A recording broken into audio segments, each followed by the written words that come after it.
harus jelas. Hewan itu ya, hewan kurban itu dipotong harus syaratnya setelah sholat Idul Adha. Setelah sholat Idul Adha. Jadi kalau kita motongnya tanggal 10, harus dipotong setelah sholat, jangan sebelum sholat.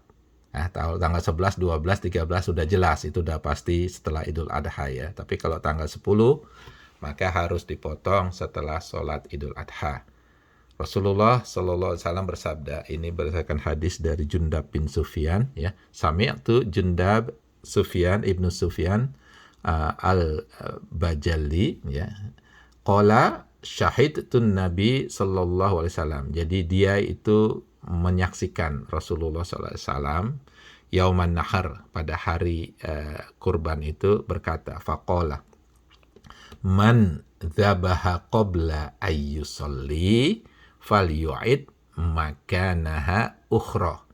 Barang siapa yang menyembelih kurbannya sebelum ya qabla ya, sebelum salat Idul Adha ya, falyu'id, maka dia harus mengganti ya makanaha ukhra, dengan hewan yang lain. Artinya ya, hewan yang disembelih sebelum salat Idul Adha itu tidak diterima sebagai hewan kurban.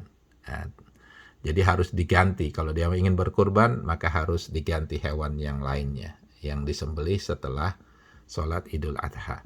Wa man lam yadzbah falyadzbah. Ya, bagi yang belum berkurban, maka berkurbanlah setelah itu, artinya setelah sholat Idul Adha. Ini harus jelas ini. Kalau kita motongnya sebelum sholat Idul Adha, maka korban tersebut tidak diterima, otomatis gugur, nggak sah ya, bukan hewan kurban. Nah, itu penting. Kemudian juga kita diberikan kesempatan untuk memotong hewan kurban kita. Kalau kita tidak bisa melakukannya tanggal 10, bisa tanggal 11, tanggal 12, dan tanggal 13 Zulhijjah. Sekali lagi, tanggal 11 sampai 13 disebut sebagai hari tasyrik ya, dan dilarang untuk berpuasa di hari-hari tersebut. Nah, bagaimana pendistribusiannya ya?